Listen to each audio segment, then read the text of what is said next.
Hey there, I'm Daphne, also known as the Teacher Career Coach. Thanks so much for coming to my YouTube channel. I am a former teacher who has left the classroom and I've since gone on to work for Fortune 500 companies and edtech companies. And now I've created the resources that I wish existed when I left the classroom myself.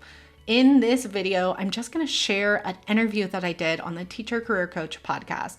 If you are looking for this type of content, make sure to like and subscribe to my channel so you can see new videos when they pop up.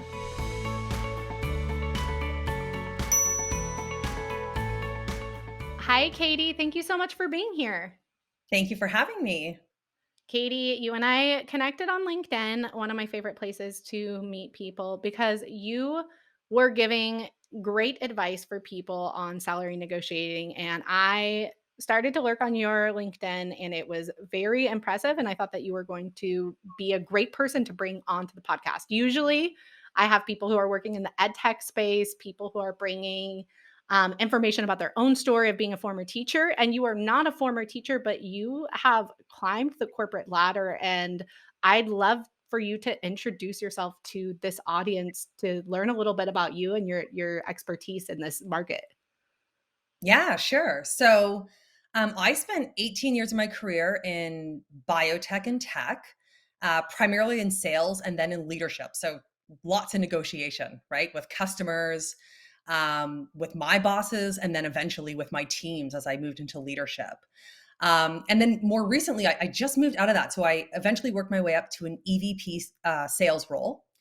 And then recently, I decided to leave that altogether and start my own business, which is all centered around helping more women to get to leadership levels and to transition successfully into those positions. So lots of negotiation in my past, and I was happy to be able to help some women on LinkedIn.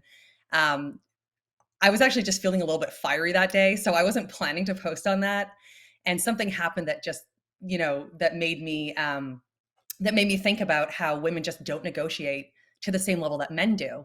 And so I just, rapid fired out that post, and it ended up getting, quite a lot of views. A lot of women connected with me. And so I saw this as a big need that needs to be filled.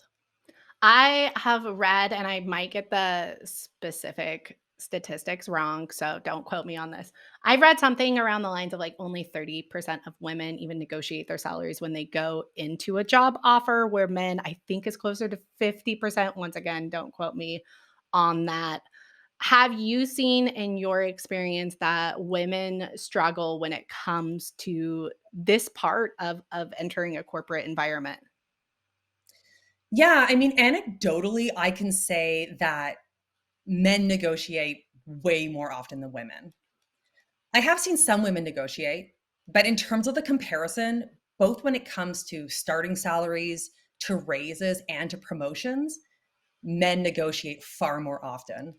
I saw a statistic, I think it was in a Harvard Business Review article, that said that 20% of women don't negotiate at all in their whole career.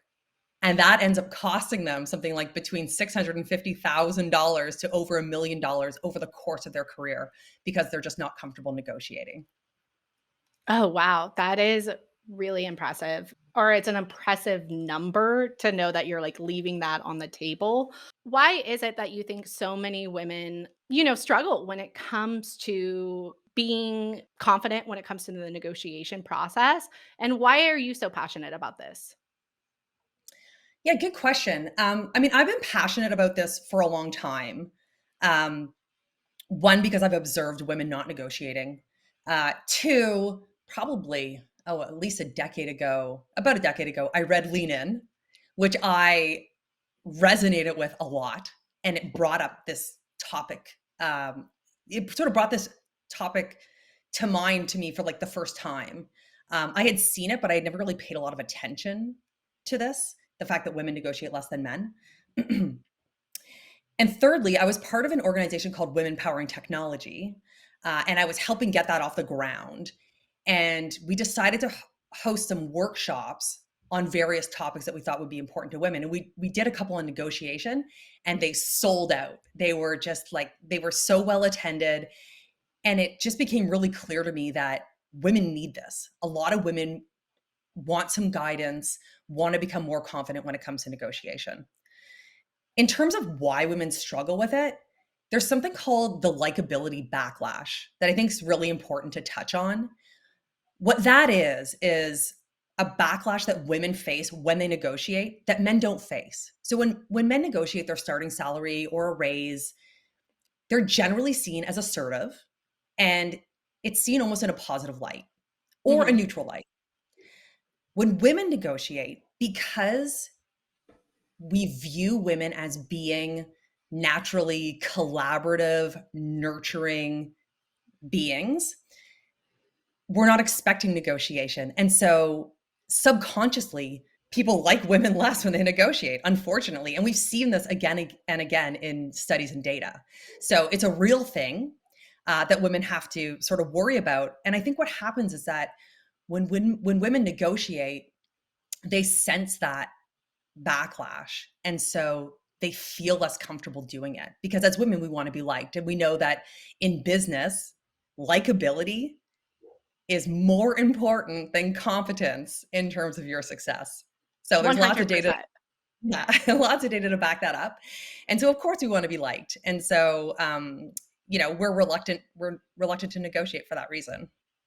There was a past podcast episode that I did with a therapist who actually kind of touched on a point where it sounds very similar to what you just said. It's called human giver syndrome. And she described teachers as being in this category, a profession of givers. And in this environment, there's givers, and then there's, I think, humans or people. And the givers are the ones that are nurturing. They're always in a position of supporting others and helping others in whatever capacity they can. But at some point, if they ever start to ask for things, if they ever start to vocalize concerns, it is, triggering for those who are humans or people or just those who just get to live. They get to create, they get to be their own things. And many times these pink collar jobs, which are primarily taken over by women, are in a position that when they start to voice concerns or they need to vocalize that they need something more, whether it's financially they need a little bit more, it can start to feel a little uncomfortable for them if they've never been able to do so in their past work or if they've just never felt confident enough to even try it. So it's something that is like you do have to practice it and you do have to step outside of your comfort zone and do it once or twice and then realize that, it's not the end of the world when you do it. So I'm so excited to get started and just hear a little bit of your best practices when it comes to negotiating even starting salary with that first position that they get outside of the classroom. How would you recommend someone negotiate a salary even if they don't have quote unquote formal experience? So, for example, a teacher who's going into an SDR role or a BDR role and they get to the interview process and it's time for them to actually give a starting salary. What would you recommend they do there? Yeah, good question. I think, if you don't have formal experience, that's okay. I think it's important to remember that you have work experience. So there's a lot of value there that you're bringing to the table. One of the things that I always bring up when talking about negotiation is do your homework. And by that, I mean research what the market rate is for a given position and then use that in your negotiation. There are lots of websites out there that have salary information on them. I recommend looking at multiple sites so that you can get a good sample size. You could also ask around in your network if you know people who are either managing people that do this job or if you know people who actually are doing the job itself. You can ask them what a reasonable salary range would look like. And if the range is rather broad, you can get an idea of what you should be expecting based on things like geography, size of the company, funding situation of the company, and as well your experience level. So let's say, for example, I don't know, a BDR role has a range of 50 to 70K. I don't even know. 50 to 70K. You could potentially ask on the higher end of that because you have work experience under your belt. So it's within the range, but you can still ask on the higher end even if you haven't done that particular role before. So I think it's a matter of understanding what you're bringing to the table. and being well prepared for that. And we'll talk a little bit about some of the techniques. But if you come well prepared and you're confident in your ask, you're going to be more likely to get what you're looking for.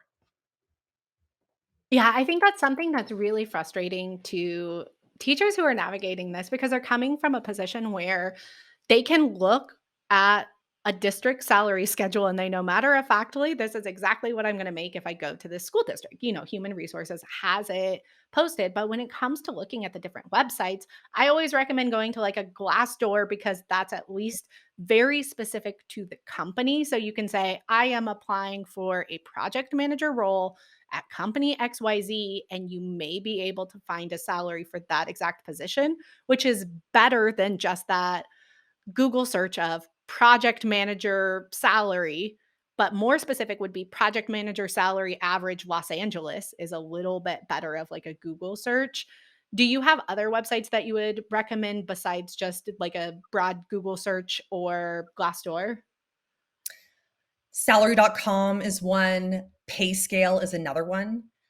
And often I will just Google position, location, salary, um, and see what pops up. But there are others out there as well. And like I said, I also just like asking humans who might be able to give me an indication. Um, I don't always ask people their exact salary because that's not always a comfortable thing to do, but you can ask what a range is. So, hey, I'm looking at moving into this type of position. What's a reasonable range I can expect? Another thing is if you're working with a recruiter, you can often ask them what the range is right up front. And that'll give you an idea of whether or not the range is within a job that you're willing to do. Um, because something to keep in mind is if you're coming from a job where you have a lot of experience and you're moving to an entry level position, you will have to likely stay within a salary band. So if it's an entry level position and the salary band only goes up to $70,000 and you're used to making 100, even if you're the best candidate out there, they're going to be bound by those by that benchmarking of that role. And so a recruiter will be able to give you an idea as to whether or not the band is within your expectations. Yeah, I love that advice. For this audience, I have given the suggestion before if they are open because they're in the middle of a career pivot. So they're coming with less networking experience. And Mm. if they are open to taking an interview prior to even knowing the salary range, that interviewing experience in itself is great. Experience where you're practicing. So if the recruiter doesn't ask a specific range or give you a specific range, going through that process, and if you do get offered a position and the range is too low, you can one, try to negotiate to where you need to be, but two, you actually got your foot in the door at a company and you were able to impress them. And at the end of the day, you can say, I'm so sorry, this just does not fit into what I am comfortable taking. However, in the future, if you have a new role that falls into this range, please reach out to me because I had such a wonderful time at your company. And I know that that can feel so disappointing, but when you are coming from a place where you don't have a network of connections and new companies, that is a great strategy as well. Yeah, absolutely. I often tell people that if you really want a job, don't bring up salary right at the beginning. So that's partly my personal bias maybe, but I like to wait until I'm at the offer stage to start talking salary because at that point they really want you and they're going to be more likely to come up a little bit. They don't want to lose you over a couple of K, especially because oftentimes they've gone through a lot to find the candidate that they want. So I typically say wait. To your point, it's excellent experience. You're going to meet people if you are able to establish a strong rapport with the hiring manager, and really the only thing that's not uh, lining up is the salary. They might even point you to a friend of theirs or another company or another department. So in my mind, it's never a bad idea to go through that process. um, and generally speaking, I think you can have a transparent conversation with people. If, let's say, there's a position that you really want and the salary just isn't lining up, you can also think about what else is important to me. other than salary, do I care for, more paid time off, flexible working arrangements? I was speaking with someone recently who said, "Hey, I think I'm going to negotiate getting a leadership coach into my offer because that was something that was important to her." And so she was able to successfully do that. So you can think outside the box a little bit as to what's important to you. And if you're moving into something like a sales role, there's also the variable component that you can sometimes get a little more flexibility on. So sometimes it means taking a bit of a hit on the base salary, but they're willing to be a bit more flexible on your bonus or on your variable. So lots of components that you can play with to try and get a package that works for you. I love that advice, and that's always with that, like, first thing that you said, you do your research and you know what's a realistic expectation, because there are some roles that have that, like, huge band, but there are some roles that they're not going to negotiate $90,000 for a, customer support position, most likely. Like, if you're looking at the roles that are entry level, then they may have a lower range, and that's just the realistic expectation. But those are also the types of roles that you can get your foot in the door at a company and then take that experience to become the manager, the customer success manager, or the sales enablement trainer to help everybody. And the more you grow in the company and the more experience you have, the more you're able to leverage that experience. Have you ever heard of people who are taking roles and then after every couple of years leaving for new companies to help them actually find higher salaries that way? Oh, absolutely. Yeah. So a couple things. One is sometimes the company you're joining has a growth plan within that company. I've seen that as well. And oftentimes you can ask that, what's the opportunity for growth within this company? I'm really ambitious. There's lots that I want to do. And they'll generally be pretty transparent about that, where, hey, we expect you to stay in this role for 1 year, but after that, if you're doing great, there's opportunities to move into other departments or positions. The other thing you can do, as you mentioned, is move to another company. Once you have a couple years of experience under your belt, you're much more hireable, and that puts you in a better position to move on to another company. And part of the reason that I think negotiating your starting salary is so important is that is one of the best times to increase your salary, right? So when you're going to a new company, you're in a position to, create a new baseline for yourself in terms of what your salary is. So you should never be going from one company to another for the same pay. There should always be a nice little bump there. And that's a strategy that lots of people use, moving every 2 to 3 years to get that salary bump with each move. And it can be pretty lucrative over time. Yeah, I have seen a former teacher, actually someone I'm very close with, go from 65,000 to multiple six figures within 4 years time using this strategy and continuing to grow in what she's actually doing as far as her job duties go, but just constantly, even if she's happy in a position, continuing to look for other opportunities just because it is something that's pretty common after you leave the classroom. People are leaving companies after a certain amount of years. 2 or 3 is probably like the average. The longer you're in the position, the better it clearly, but at least 2 years so that you're not leaving too soon. Let's talk a little bit about that first negotiation. So the very first time they offer me, let's say it is a position and they are willing to give me $65,000, which is close to what I feel like is a fair compensation. But even if it's more than I'm making as a teacher, I still probably should negotiate that salary just because this is the first time I'm doing it. What would be your recommendation for, a starting salary $65,000? Do you have a formula that you use on how much you would actually negotiate on top of that? I mean, I always go back to doing my homework. So Mhm. I look at what's reasonable for that position. I never use my existing salary as part of that equation unless they're offering me less than my existing salary, and then I use it as leverage and I say, unfortunately I can't take that kind of pay cut. How about this? But in the case where, let's say, they're offering you 65,000, if the range that I'm seeing with my market research is 60 to 80, I'll probably ask for 75 or 80, depending on the position and whether I feel that that's reasonable at my experience level and with the company that I'm applying to. Um, but there's never harm in negotiating. Typically, typically speaking, the offer that they're providing you is probably not their top offer, Oh, right? yeah. No. It's I've almost never seen a case if I've countered back and it's within a reasonable range, they're pretty much always gonna say yes. So I've or they negoti counter I back too.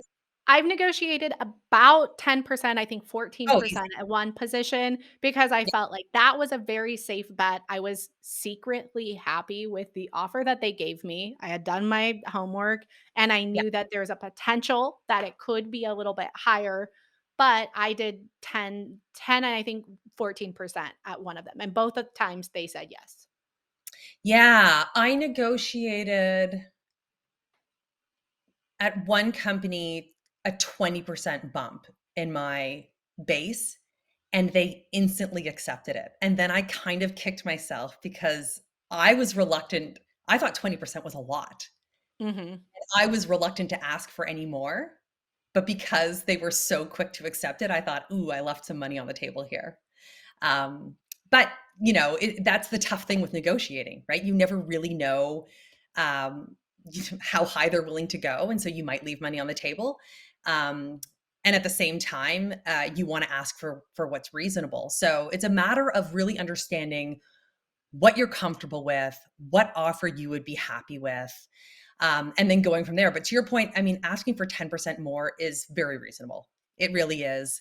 Um, if anything, they will, if they can't do it, let's say it's outside of their budget, they'll counter back. It's not so far outside the realm that they're going to walk away at that point. If anything, they'll say, oh, well, I can't quite do, 10%, but I can do 8. And then you're still 8% higher than you would have been. Yeah, and that's a great question is will they take away a job offer if I ask for something too high? So I haven't ever seen someone just rescind a job offer without a conversation Mhm. when somebody asked for more. Now, I have seen a scenario where um, the salary range for the position was just so much lower than what the person wanted that it didn't make sense to continue the negotiation. And I can say this as a hiring manager as well. There was a position that I was trying to hire for. This is like a couple of companies ago. And I believe the range we were looking at for a base was 80 to 100. And it also had a variable component. And it was a senior position. And we were a startup. And some candidates came in and said, I need 200. And so I would just say to them immediately, nah, I don't think we're going to get there. Because, the discrepancy was just so large Mhm. that I didn't want to waste their time. Um, and so I just was very transparent upfront and said, this is my salary range. If that doesn't work for you, then let's just agree, to part ways. So that can happen if the salary range is just so far off of what the candidate wants. But I've never seen an employer just ghost a candidate. So like rescind the offer and not have a conversation. Typically they'll counter back or they'll have a conversation explaining why they can't meet that request. Yeah, and that's also a great thing to think about is I've talked about it in past episodes. Different companies are going to have different salaries depending on if they're a startup company, depending if they're a huge company with a lot of funding. So if you went in a corporate training interview and they told you that the salary was $55,000 at one company, it depends on like the scope of the work that you're doing. Company B might be $85,000 depending on the scope that you're doing and just depending on the budget. So you really can't have that mindset of one company is always going to be the exact same funding because these executive level or director level roles may pay multiple six figures at most other companies depending on where they are with funding. Exactly. Yeah. Yeah. So that's why I mentioned the funding situation of the company is important. If they've just gotten an injection of VC funding and they're really well funded, then they're probably paying a much more competitive salary. Um, One thing that people ask me a lot is whether or not you should be the one to put out the first offer or have the company do so. And that's another tough thing, right? Because um, again, you don't want to leave money on the table, but a lot of people don't feel comfortable making that first offer. And so that really comes to personal preference. But I have seen a stat that said that when the candidate made the first offer, their starting salary, like what they ended up negotiating, was 30% higher. So that would be a case for being the one to throw out that first number. And again, typically companies are going to be pretty transparent with you. So if you say, yeah, I've done some market research, it looks like um, typically a role like this will pay 80K. That's in the range of what I'm looking for. Or you can say, the range I've seen is between 70 and 90. That's within the range that I'm comfortable with. Is that something that we can do? Um, then typically they'll be pretty transparent. They'll either say, yeah, I think we can work within that, or you're out to lunch. That's not going to work. So, Once they eventually are in their new amazing roles, another thing that is new to former teacher world is, some companies have every 6 months they do evaluations, every 12 months they do evaluations, and they may have annual raises. How would you or how long would you potentially stay in a new role before you asked for a raise? yeah, good question. Every company is different. So, some companies will do annual increases on the anniversary of your hiring. Some will do it based on the calendar year, and some startup companies won't do it at all. Mhm. So, it is important to ask your manager what their process is, and so that you can respect that. Typically, I would recommend completing your first year before asking for a raise. That gives you an opportunity to really show what you can do in the role. And most hiring managers, because the first 3 to 6 months, honestly, is you just figuring out where the coffee is, figuring out how to do the role. Um, you want to give enough time to really, for them to really see your performance before asking for a raise or a merit increase. So typically, like I said, I would say ask, hey, what's the process here for salary increases? And that also lets you know if they're a company that doesn't do regular increases, you know that the onus is on you to go to your boss and ask for that when appropriate. So, and in that case, I would say 1 year out. I would wait for probably a year anniversary to my start date, and then I would approach my boss.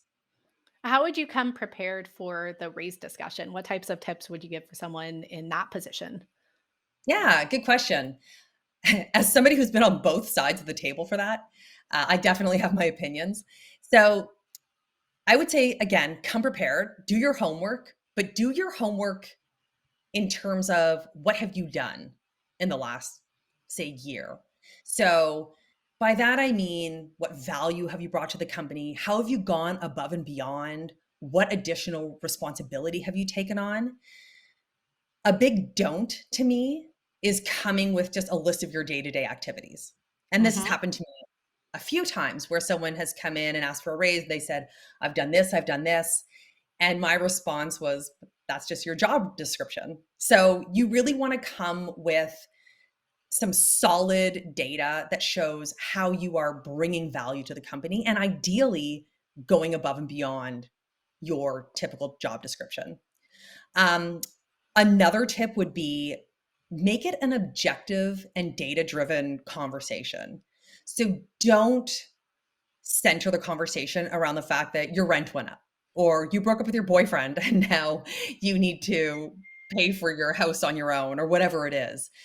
Those things might be true and they actually might be the reason you want to raise, but you have to keep in mind that your boss will typically have to get approval for any salary increases. And so you want to, what I say to people, when there's something you want and it's really all for you, give it to the person on a silver platter. So Mhm. make it really easy for your manager to go get approval for this raise. And basing it on personal circumstance is not a great way to do that. So um, the framework that I use for negotiation is DFT. So it's do your homework, frame the ask, and that's all about how you ask, which is particularly important for women. And the third is time it right. And so for raises, that means respect the process that your company follows, or wait a year or whatever that is. But the important one here is the F, which is framing how you are going to ask for either an increase or your starting salary.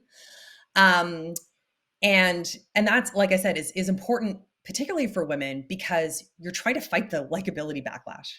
So there's some things that you can do. One is basing it on objective data is obviously, I've mentioned that a couple of times, but it's important and it helps. The second is to use collaborative language. So when you're talking about what you've contributed to the company, you're talking about the way you've helped your team, all of these types of themes. You want to continue contributing to the success of the company. These are all important things that you can do that will soften that ask a little bit. And it might seem silly to have to work that in, but it's important. Another thing to help sort of curb this likability backlash is using positive body language, positive emotion. And so when you're coming into your raise discussion, you know your boss already. Instead of sitting down and making it a serious and negative conversation, sit down and say, "Hey, Daphne, thank you so much for taking the time to chat with me about this today. I know you're really busy and this is really important to me. Hope you had a great weekend," whatever it is. And so, open body language, positive emotion, and that'll start the conversation off on the right foot. And they'll remember, "Oh yeah, I like this person." And so when it comes time to talk about salary, it's going to be a much more positive conversation. So those are a few things that you can do there. Yeah, I heard you say some great things. And it first that I heard you say is making sure that you are showing what you do above and beyond. It is almost the exact same advice that I would give when it comes to resumes, because so many people just write a resume of what their job duties are, of what a teacher does or what a customer success manager does. And what you want to do is show the results that came from you being in that position, like what types of value you bring. So I always say, in the position you're in right now, and then in your next position, keep a freaking Google Doc of bullet points of, I just did this. I just did this. These are the things that I do above and beyond, so that you can quickly rewrite a resume if you're looking for a new company in 2 years. Or when you come to this negotiation and you start to ask for a raise, you have that clear data right there. And when you were talking about the different types of data that they can bring, I've seen something that's really successful of being able to put numbers to it of, I know that this is me asking for $10,000, or I know this is asking for $15,000, but what I can show you is I exceeded my quota, for the last 4 quarters. I made that money and then some. Or if you're not in like a sales role, specifically saying, I created the onboarding resources. I onboarded 15 new hires, meaning that you didn't have to hire someone for onboarding, even though that's not necessarily my position. But you giving me this raise for these extra duties that I've taken on actually saves you money in the long run of having to hire someone else, because you've seen that I'm able to take on some of your human resources training, the internal training processes, and I'd love to be able to continue to do that, but I'd love, a fair amount of compensation if I keep adding to my plate and keep going above and beyond in this role. Yeah, absolutely. I'm a big fan of quantifying things, whether it's for sales or, to your point, in any other role. Generally speaking, the higher up the chain you go when you're talking with leaders, the more you want to focus on ROI. So Mhm. that's a sales 101 thing, but it actually makes sense in any area of business. And so, to your point, the qualitative stuff is still great and it's super important. You want to bring that. But anytime you can quantify your achievements, it's just so powerful because it allows that person to think, "Oh, the ROI on this person is really high." Yeah, the return on investment for anyone who hasn't heard that term Oh, before, but right. it's something that every business owner has to basically live on. And so if you're able to show what you would do even in the future. Hey, in the future, I'd even be more comfortable taking on even more of these responsibilities. And that would save you as we continue to scale as a company. That's going to be either a new position that you have to pay someone $70,000 for, or heck, I could take it on for the next 6 months until we get to that spot, and it would only cost you $20,000. And that's saving you money for that type of work being done by someone you don't even have to train. I'm just more than happy to take on that new responsibility or just continue with the responsibilities I've already been taking too. Mhm. And I mean, another thing that managers notice when people put up their hands and do more. So there's a lot of benefit to that.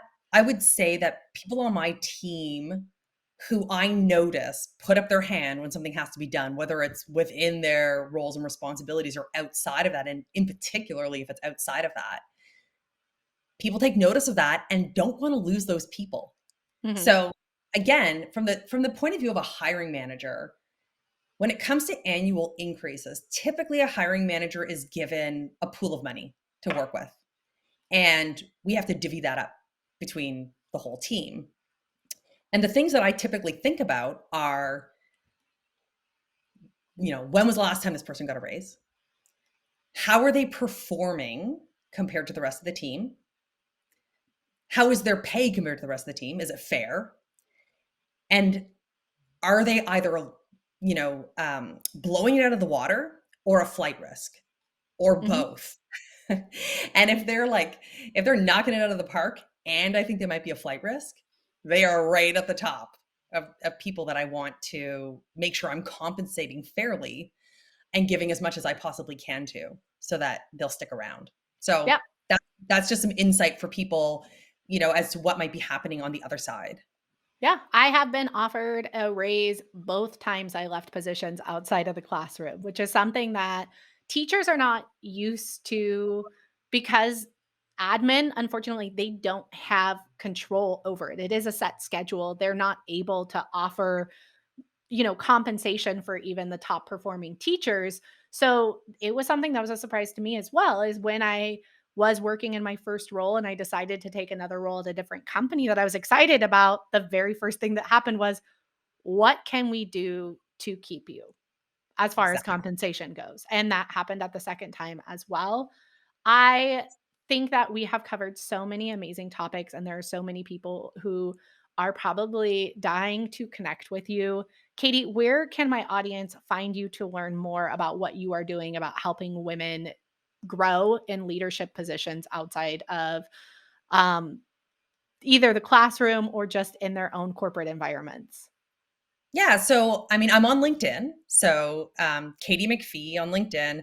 I also have a website for my business. It's insightstoactioncc.com. So CC stands for coaching and consulting. So insightstoactioncc.com. And you can check out what I'm doing there. I'm also probably going to be hosting some negotiation workshops that people can sign up for if they're interested and they're going to be interactive. But yeah, you can check out. I have a blog post on there as well about negotiation. So if you want to check it out and see a little bit more about what I've written, or if you want to connect with me on LinkedIn, I'm always happy to connect with new people. Thank you so much for coming on and sharing all this great advice with the audience. It's been really informative and it's just been great to get to know you.